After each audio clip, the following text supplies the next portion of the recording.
Boa noite, vamos iniciar a nossa aula. A gente vai falar de vetores na aula de hoje, capítulo 6, tá? Eu vou ser bem breve na aula, não vou ficar enrolando porque a gente já teve uma introdução desse conteúdo, ok?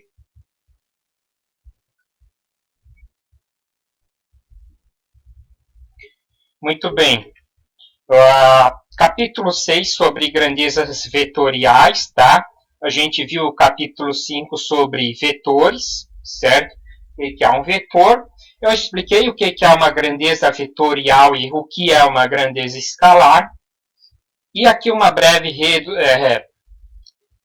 resumo sobre o que a gente aprendeu na última aula, né? As grandezas vetoriais são grandezas que têm, além do valor numérico, que é o módulo, uma direção. A gente tem que atribuir uma direção em um sentido, né? Essa direção pode ser horizontal, vertical, oblíquo, ou sentido horário no movimento circular, sentido anti-horário no movimento circular ou curvilíneo, certo? E o sentido, né? O sentido, neste caso, ele indica para onde que está indo esse vetor.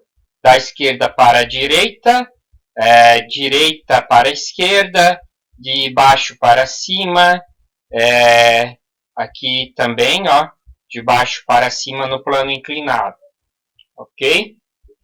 Então a gente tem que estar caracterizando esse vetor. Quando que eu somo o vetor?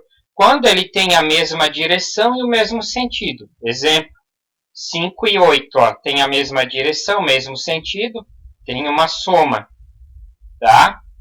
Subtração, quando eu tenho um sentido oposto, ó, tá indo para cá, outro para lá. Por exemplo, se eu disparar uma munição num navio, ao contrário, na parte traseira, ok?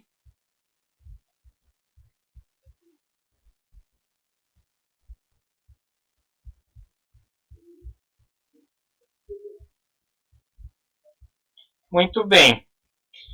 Quando que eu aplico Pitágoras, né? Quando eu tenho um triângulo retângulo, ângulo de 90 graus, a hipotenusa eu vou calcular com os quadrados, né? Do cateto oposto e cateto adjacente.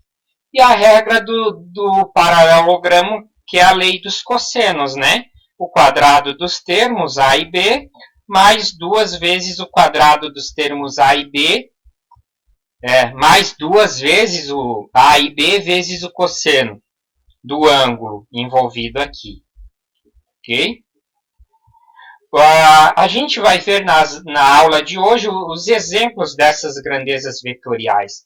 As grandezas vetoriais, elas vão ser representadas com uma seta em cima, que diz que é uma grandeza vetorial, ok? Quando ela não tiver esse vetor, ela é uma grandeza escalar, ok? O deslocamento vetorial, no caso, né, ele une dois pontos de uma trajetória. E ele une, né, a distância de uma reta entre a posição inicial do movimento e a posição final, ok? Um exemplo, ó, se eu sair do braço do Trombudo em direção a Florianópolis, eu não vou fazer uma trajetória reta, a não ser que eu venha sair com um helicóptero ou um avião, certo? Por isso, eu vou passar pelas estradas, né? E aqui, pelas estradas, a gente vai andar cerca de 300 quilômetros indo por Blumenau, ou, deixa eu só corrigir, 300 quilômetros indo por Alfredo Wagner, um pouco mais, né? 350, e os 400 quilômetros indo por Blumenau. Mas qual que é o vetor de deslocamento? É a distância da posição de partida, braço do trombudo, e a posição final. Traço uma reta no mapa, determino que distância é essa. Então, esse é o meu deslocamento vetorial. Ele é um vetor resultante, tá? Assim como a gente tem velocidade vetorial, tá? A velocidade também. O carro, ele tem, além do módulo, que é o valor da velocidade e a unidade, tem uma direção e um sentido, né? Para onde está indo este veículo ou este móvel, né? Para determinarmos a velocidade vetorial média, né? É aquela equação que a gente sabe, né? Velocidade é a grandeza, o deslocamento, o vetor deslocamento, tá? Dividido pelo tempo. Agora, quando a gente faz um movimento curvilíneo, por exemplo, imagine um carro fazendo uma curva aqui, ó. Ok? Nós temos o vetor velocidade, que é chamado de velocidade linear no movimento curvilíneo ou circular, ou velocidade tangencial, porque é a velocidade na tangente. Ela tem a mesma direção que a aceleração tangencial, tá? Isso acontece devido à primeira lei de Newton, que é a lei da inércia. Os corpos tendem a conservar um movimento retilíneo, tá? Se não houvesse a aceleração centrípeta para o centro da curva, esse carro sai pela tangente, ele não consegue fazer a trajetória curvilínea, tá? Por isso a gente sempre vai ter uma aceleração tangencial, no mesmo sentido da velocidade do carro, a aceleração centrípeta que estabiliza o carro para o centro da curva, criando uma aceleração resultante, que, se a gente observar aqui, é a lei de Pitágoras, né? Ó, forma triângulos e retângulos, tá? Ângulos de 90 graus aqui entre o cateto oposto e o cateto adjacente. Ok?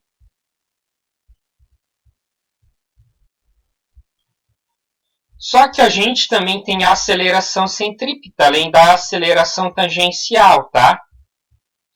A aceleração centrípeta, ela aponta para o centro de curva do movimento circular.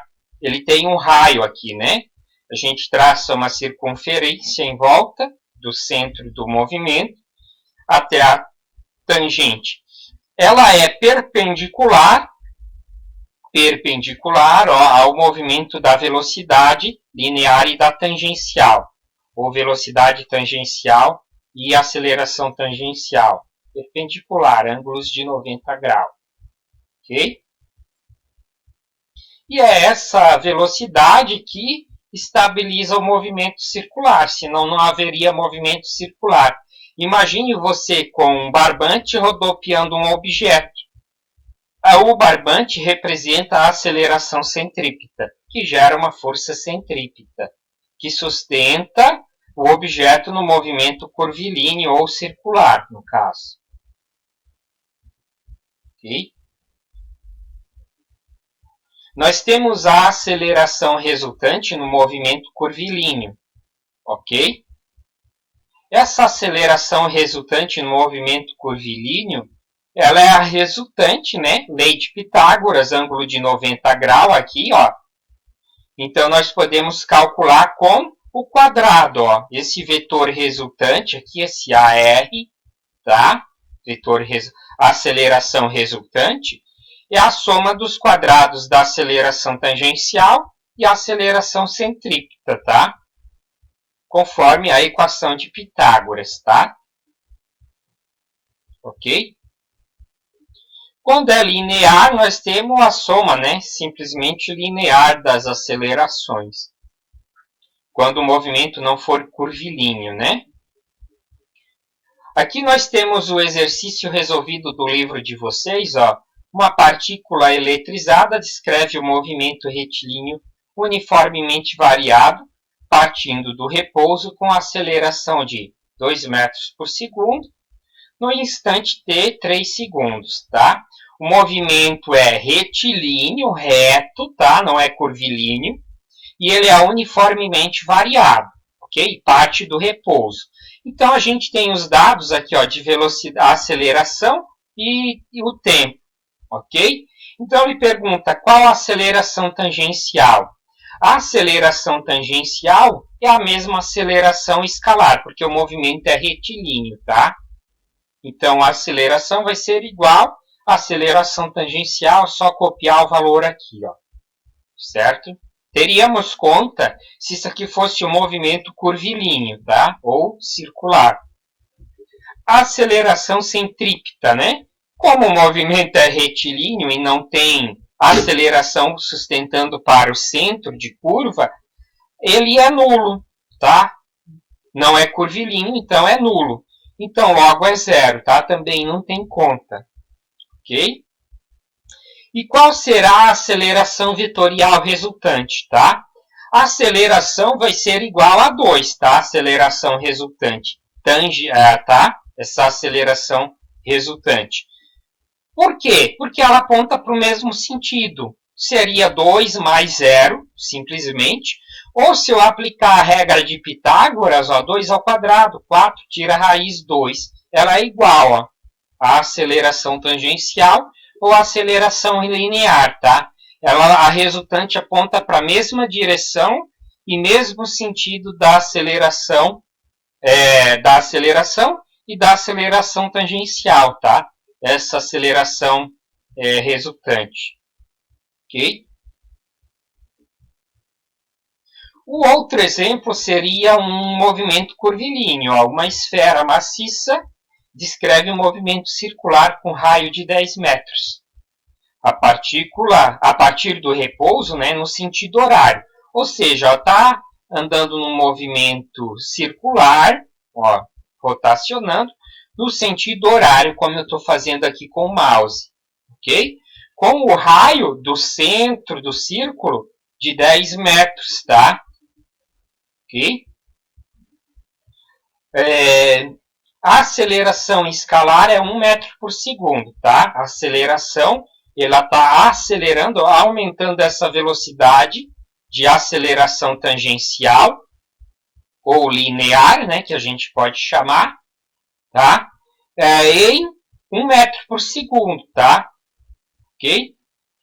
Então, no instante t 5 segundos, determine a intensidade da velocidade vetorial ou velocidade tangencial, tá? Que é a mesma coisa no movimento circular. Ok? Eu vou pegar a equação mais simples que tem do movimento variado, tá?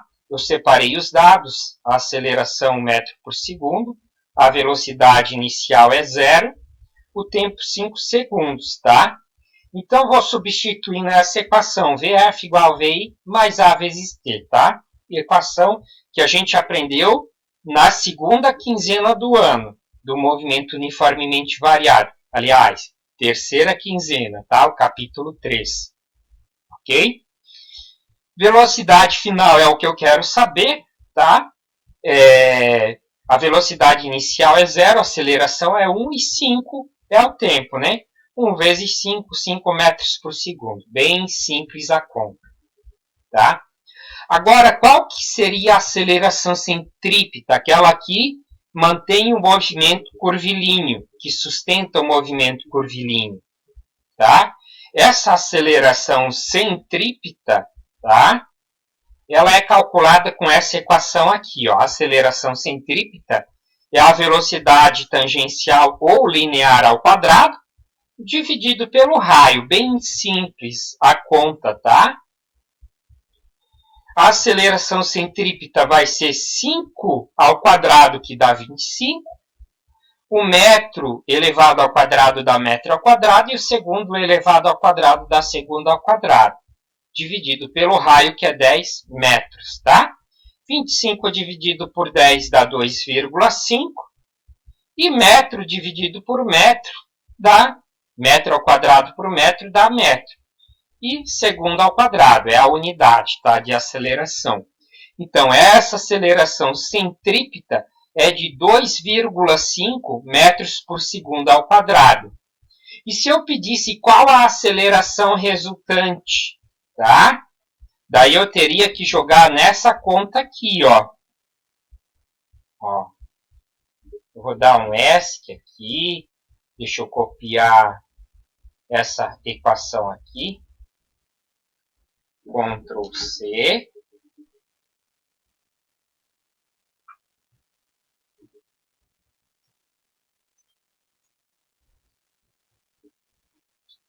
O Gui usou, ele me mandou mensagem.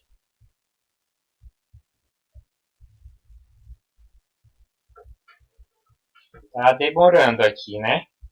Muito bem, ó. Na letra C, pede o esquema do movimento representando todas as grandezas vetoriais envolvidas, né?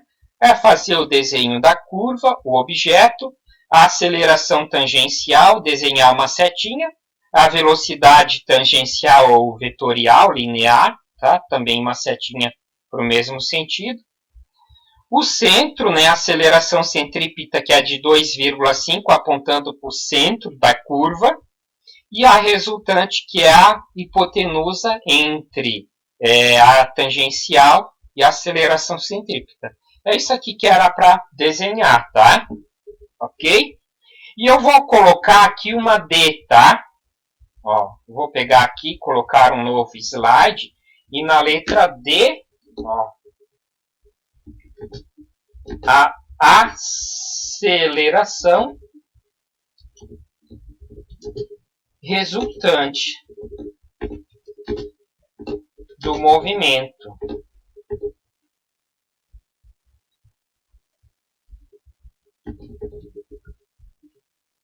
Ok? Então, o que eu vou fazer? Ó? Eu vou calcular também essa aceleração resultante, esse AR, tá? Para mostrar como que ficaria. Ctrl V. Eita, copiou aqui o Ctrl Z. O que eu queria copiar aqui antes não copiou, né? Travou o slide e não foi. Queria copiar a equação aqui, ó. Ok. Agora deixa eu pegar e copiar mais uma coisinha que eu quero. Eu quero essa parte aqui para manipular. Ok.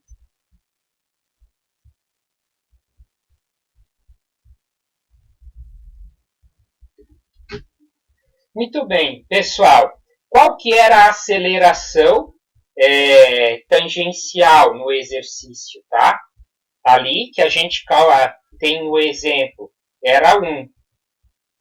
Qual que era a aceleração centrípeta que a gente calculou? 2,5, ok?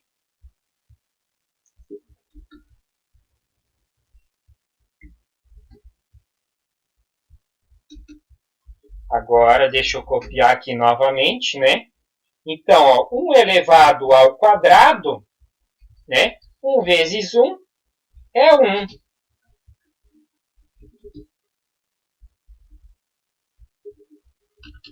E quanto que é 0 elevado ao quadrado?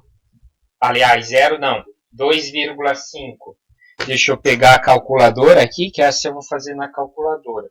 2,5 vezes 2,5 dá 6,25. 6,25. Ctrl Z.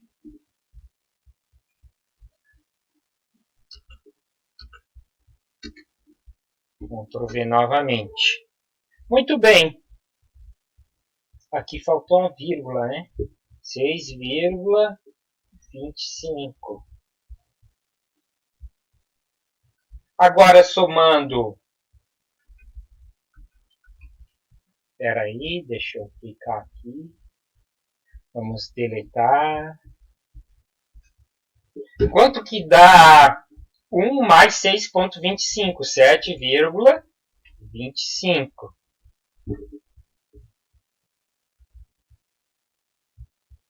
Deixa eu copiar essa parte aqui.